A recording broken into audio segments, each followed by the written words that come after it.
circumstances here. So we'll discuss that a little later on.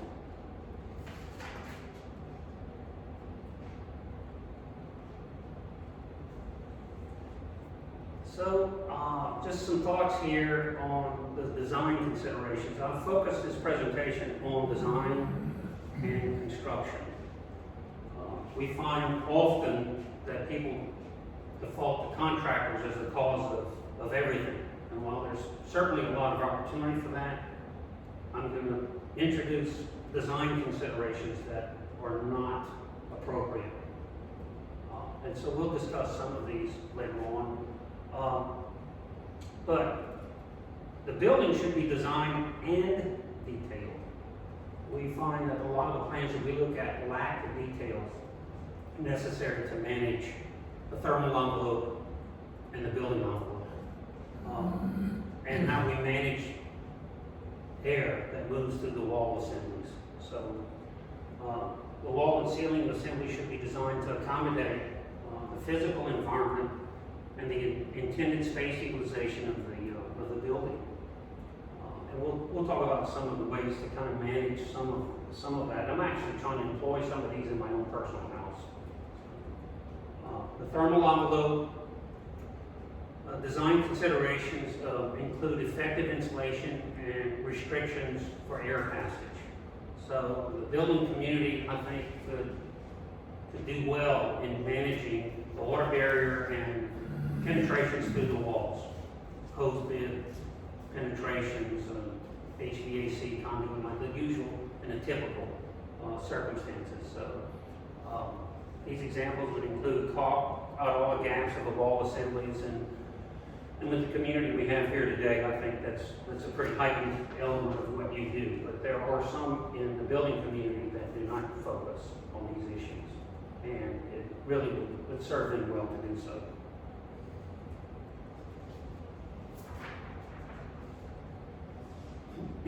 Exterior cladding components should be designed to accommodate the aesthetic qualities of the building while managing water transport. Often we see incompatible exterior claddings that are introduced, and the water management systems are not detailed and certainly not constructed well. But I think the architectural and plan designer community could do well to focus on some of these details for our community. Again, flashing details at wall corners, windows, and wall penetration should be installed to restrict water and air transport. And I would add at this point, and Gordon can speak to the support of this, the evacuation of that water in the wall assembly is one of the biggest problems that we see. We'll show you a few details, but I'm talking about the discharge of the brick veneer, water that gets to the brick veneer. Right. And I'm going to want to hear from you guys about how to manage that. The mortar spillage behind the brick. That blocks your weep holes. So how is there any effective way to manage that? I'm asking. There's some products that are made that you put in there down low behind to keep the mortar from clogging up your weep holes. You know, I've often wondered, like, well, since when they're laid bricks, the mortar keeps falling back.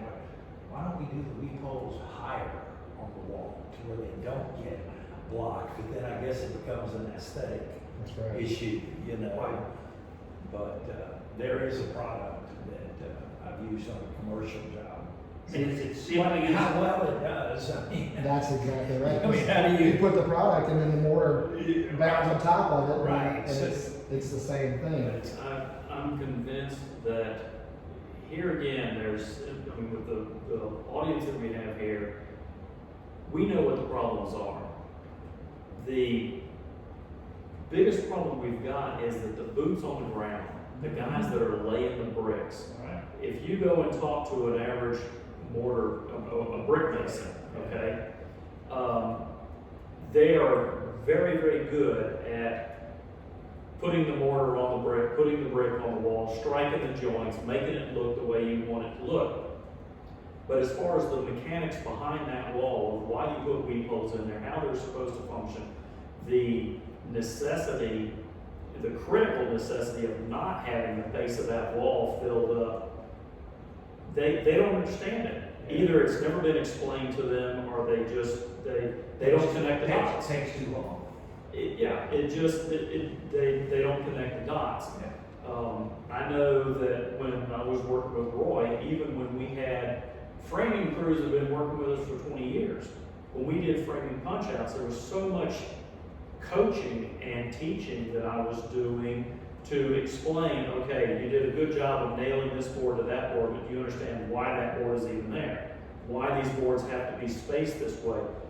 Because so many of these subcontractors have blinders on. They're dealing with what's in front of them at that moment. They're not going to come back to the house. They don't have the benefit of coming back 5 years later, or the person coming back 5 years later and seeing what a failure was. Right. So they're not learning from their mistakes. And that's where design, execution, and supervision, you know, it all comes back to the contractor. You've got to be there to explain this, because they don't know it, or they're not going to understand it, or it doesn't get passed down.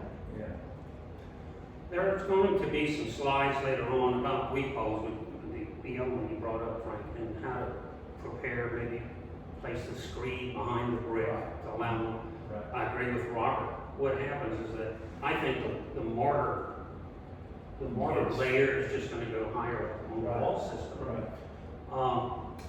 There's going to be a photograph I'll show later on in the slide presentation that is similar to one of my clients, where we actually opened up the brick wall and we had about 3 courses of brick that were almost completely mortared full. So the weep holes were redone and served no purpose. And the problem manifest in the way that the water, once the water got through the brick, it literally went into the house, and she had mold growth in the interior of her wall system. And it was probably a 60-foot wall. She had mold growth this high above the baseboard. And when you tear the sheetrock, you get the insulation out, you look at the OSB or the plywood sheathing, and it's totally rotted up this high. When you dig it out, which we've done, then you're looking at what you just described. That's exactly correct, yes. I'm thinking about this, probably a simple assembly could be if you use maybe a filter membrane that's a weak screed in the back, and then you treat it like you would with stucco, with that second layer of that basically the bond break. Whenever it's going behind the wall, you apply a layer of tar paper or something like that over the actual house wrap, so that the mortar adheres to this. It still allows for that Airflow. And that drainage plan to take place in the background, using relatively inexpensive materials in order to solve the problem. And now, you know, like I said, just like we do with the stucco, you're just creating a bond break is all you're doing. Right. So you could create that capillary space for that moisture. You engineers need to come up with a good method for us to employ. You can sell it, you can patent it, whatever, you know. Right. Years ago, which you saw by some old craftsmen, was they took a piece of rope, old manila rope, and they would actually start it at the bottom, make a little L with it, and it was actually tacked up about 2 foot up on the wall, every 32, 48 inches, whatever it was at the time, okay? And then that rope is going to rot, but it left a permanent channel within the mortar. Creative. That's interesting. Very That's creative. what I'm saying, you know, It's a simple solution. there's a method. Well, Even like a tube, that would be, right. you know, moisture flow that would come from higher up to The tube would need to be penetrable from the Exactly. side, Right. from the sidewall, Exactly. where the piece of Right. rope is going to wick it. Those are very good ideas. Something needs to be done. Right, Because because that's a big problem. when we've gotten into the wall assemblies and reviewed what's physically in the field, I can tell you there's no airflow and practically no water flow. We all know water will migrate through masonry, but there's no functional water flow. And I'm more concerned about the airflow, because the air is what's going to dry out that assembly. Right. And And the fix for it, you can't do it from the inside, just tear down the wall. tear down the brick and redo it. Yep. That would be the fix. I wonder, what about the thought of recessing, you know, the typical brick ledge around here is an 1.5 drop. Yes. So we dropped it more like 6 or 8, but then you'd still have to put the weep hole higher up. Mike and I were at a job where we had a drop brick ledge, and there were no expansion joints in the brick. And when the brick moved, everything from the brick ledge, and this is about a 9-inch brick ledge, and everything from the brick ledge, that's where you had the fracture line in the mortar across there. Because all that brick stayed with the slab and everything above it moved. The weep holes were down at the bottom. Right, Yes. but everything was We still got more. right. But between the drop brick ledge and the back of the brick, all that got filled up with mortar. So Exactly. everything was bonded to the foundation at That's that what I point. said, you know, higher Yeah, weep holes like at the floor level as opposed to at the brick ledge Right. level. the concept and the initial design of the capillary break, or the 1-inch space behind brick before you got to the concrete or the wall or the Right. substrate, Right. whatever was back there, it's a capillary break. Water's not gonna jump across that. It's gonna drain across the backside of the brick. And then the practical application of having a little bit of an airspace there, which is for, you know, for the brick mason to be able to actually work the brick, his fingers have to have some place to go. Yeah. The reality is that we just have sloppy craftsmanship now. Yeah. And I mean, that's really what it comes down to. That there's nothing wrong with the original detail, it simply is no longer executed. Yeah, but that's our reality, so we have to come up with ways to mitigate the problem that comes from that. Level proof it. Idiot proof it. Yeah, right. Well, I like the concept of some vertical pathway, perforated vertical pathway. Yeah. Somewhere along that line of thinking, I think would serve to help solve this problem. Yeah. It's not unique to our area, it's all over the country. It really is. I've seen some construction projects up in the northwest Oregon area and some in California, and it's all the same problem, folks. It really is. But some sort of mechanism to keep that air pathway open is really important. Otherwise, the wall assembly holds the moisture in damp climates, and then the heat heats up the moisture and drives it into the house. And it's just a cycle. And once that starts, in my opinion, once that water gets into the sheathing over time, it doesn't dry out quick enough or overnight before the next day. Yeah. Especially. It starts the cycle over again, and you really don't get the water out of the wall until the fall time, the fall season.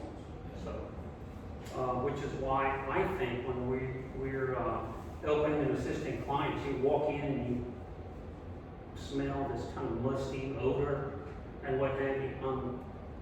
My belief is that there's probably foam growth inside the wall that's exacerbated by the water transmission through the wall assembly. Right. Gotta wait till it dries out to manage it. So just a point here, just to drive home what we're talking about here.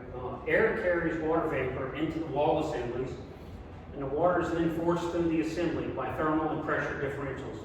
Again, the wall assembly is holding water, pressure changes and thermal changes drive that water into the house. In a hot, humid Gulf Coast environment, keeping assemblies 100% dry is not realistic, and we all know that. So, providing mechanisms, again, a rehash of what we just talked about, providing mechanisms for drying is critical. So problems occur when the rate of drying is less than the rate of wetting. And they can be short windows of time or large windows of time, as we all had open discussion.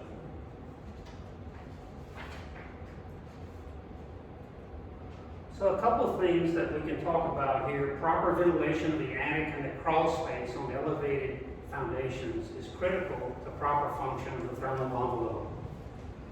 Balance of ventilation requirements is important in managing pressure gradients, acting upon ceiling assemblies and floor assemblies.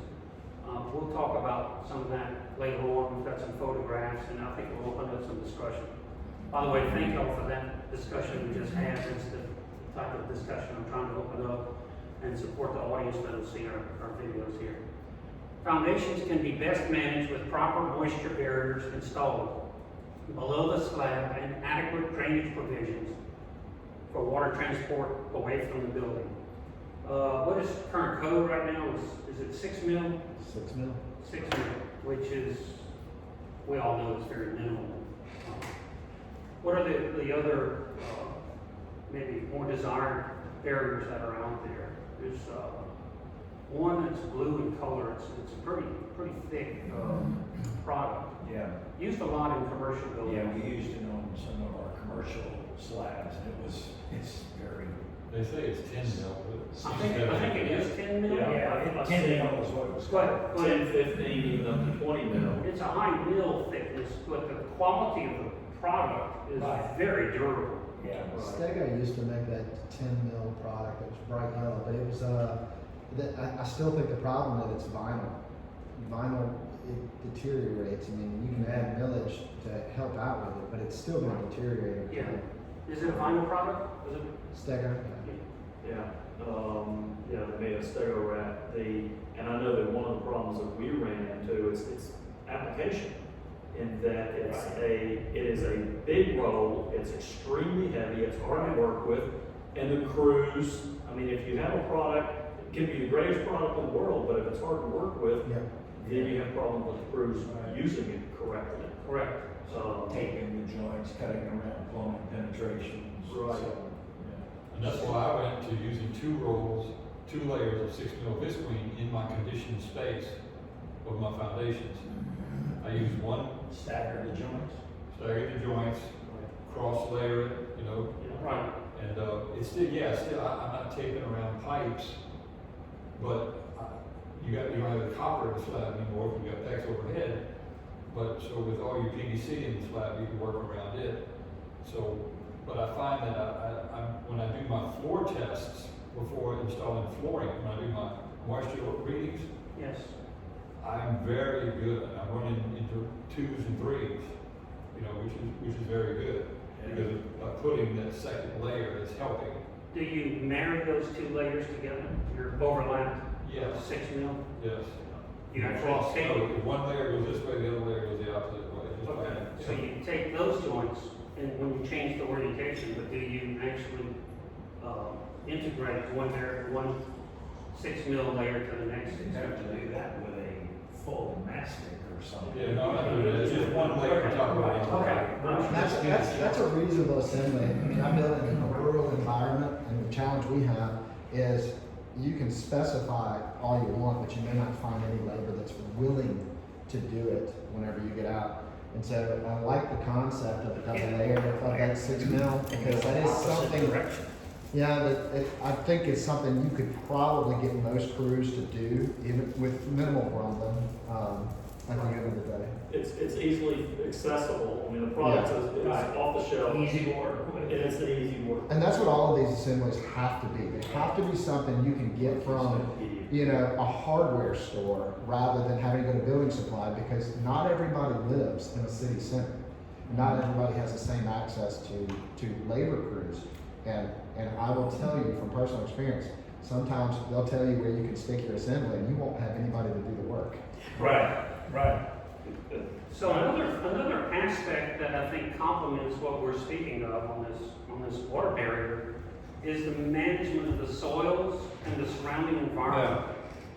I believe that that's a critical element, because none of these water barriers, vapor barriers beneath the foundation, are 100% waterproof.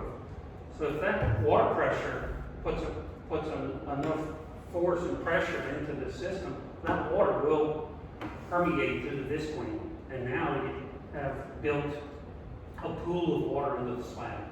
Well, code refers to 6 inches of sandy fill. Right. Correct.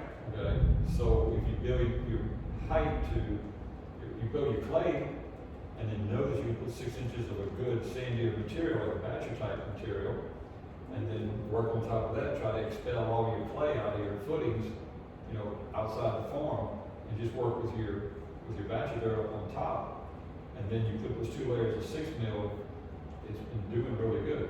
Like, again, building up the height, building up the 6 inches of standing material. Right. So that construction assembly that you're speaking of is kind of the default in the area.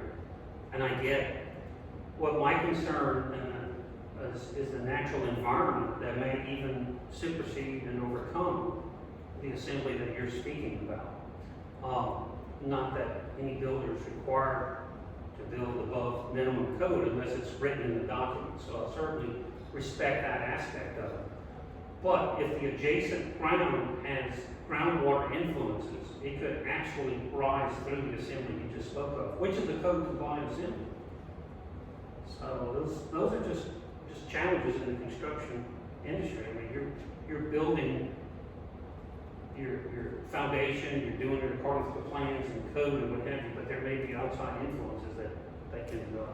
Can you just, most of our houses are built on anywhere from 8 to 10 inch lifts. Can you describe a situation where that would not be adequate in order to produce, because the migration of Yes. the moisture? I can. Okay. So, if I understand or appreciate what you're saying, you're building up your pad in layers with appropriate soil material. Okay. That particular pad is tested, approved, meets all the specifications that you're working on. And consider this, now you're going to run utilities. You're going to open the pad, and you may run a water line or a sewer line or some utility a distance away. And let's say there are geological conditions that, or geographic conditions that bring that buried line fairly deep. If there is for example, a sand layer that trench penetrates, the water in the sand, should there be any, will follow that water line all the way through and penetrate the pad you just constructed. Your main sewer line. Yes, water lines, sewer lines, if you're in an area that requires a local septic tank or what have you. Those are provisions that would breach the very pad that you just constructed. Another circumstance, you build a pad, let's say you have a pile supported foundation. So you build a pad, again, according to specs, according to the design, you drive the piles in, and the piles also penetrate some layer that has water. That water will follow the pile up all the way to your grade beam and your foundation, or whatever your structural support is in your foundation. Now we're really kind of getting out there, though. Gordon and I have seen those types of influences affect buildings and foundations that were, quote, sitting on top of a hill relative to local environment. So that's a challenge. That's a real challenge, because you're looking at putting some sort of a water stop on the utility in this example. You're looking at putting some sort of a water stop to keep that water from coming in. Now, does it happen often? No. But when it does happen, it's a real challenge to get it fixed. Let's see. What was on here? HBA systems play a key role in managing pressure differentials on the thermal envelope. I'm sure we're aware of that, but we're going to talk back through it. Leaky HVAC systems, the components and the ducts themselves, when they are dispelling air that has been managed and treated, cooled, that is on its way to distribution throughout the house, if it is getting out or released through the ducts, it's creating negative pressure on the building. So this negative pressure can create accumulations through the wall assemblies. I think the audience here is familiar with that, but we'll talk through that a little bit more in just a bit. High efficiency AC systems. Let me stress this point because we have seen it in our forensic engineering assessments in properties. And it really starts relating to well, actually, it fits multiple environments, but older homes that have new AC systems installed in them, where the AC system is a higher SEER, a higher efficiency, it may be, but the environment of that application is not. And it creates some real problems.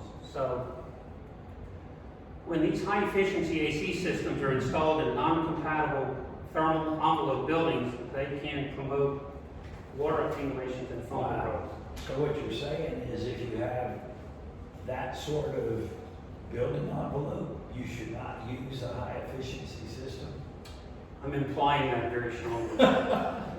Because, you know, what I'm thinking is that the higher efficiency is gonna do a better job of removing the moisture from the air, and with the cycling and the way they do the, you know, the deluxe high efficiency units, that they're designed, and then with a lot of those higher efficiencies, can't you add the dehumidification elements to them that you won't get on a lower efficiency? Well, you can, but let's go down that path for a bit.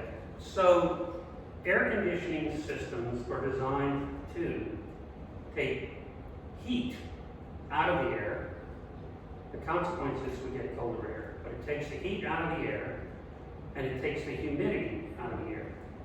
So, let's fall back some era. 30 years ago, we had a single stage, thermostatically controlled.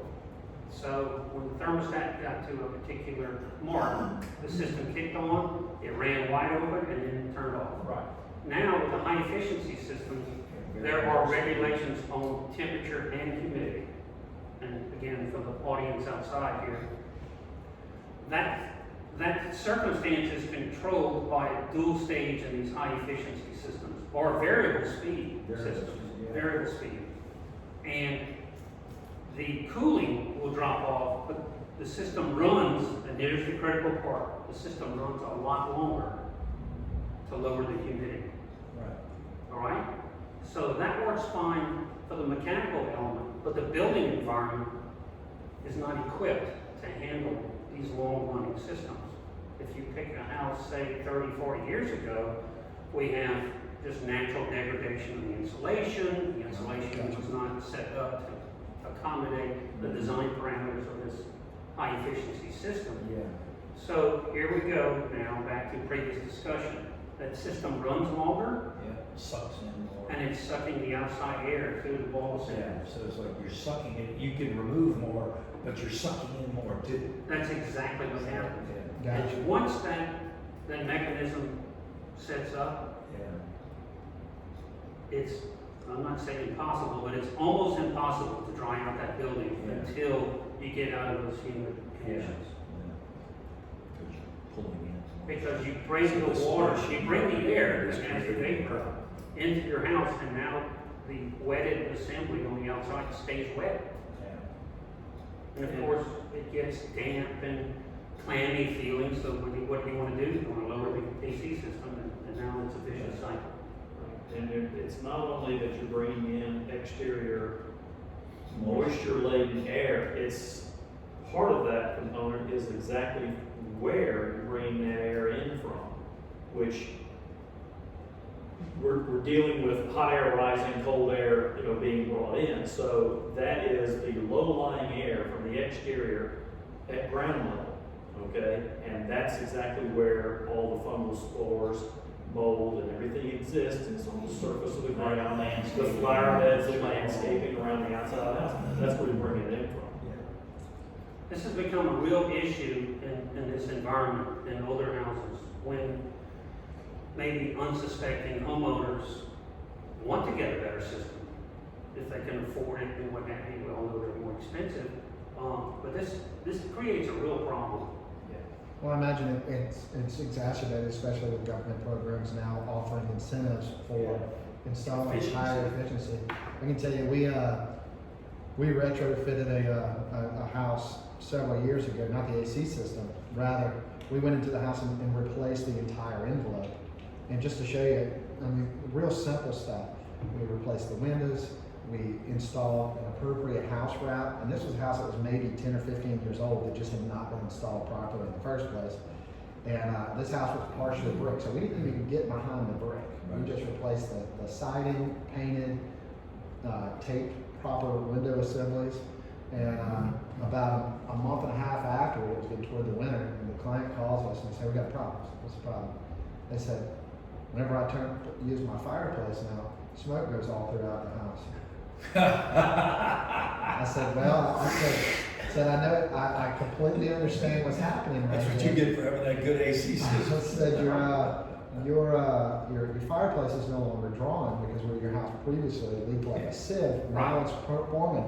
So you're gonna need to do one of two things.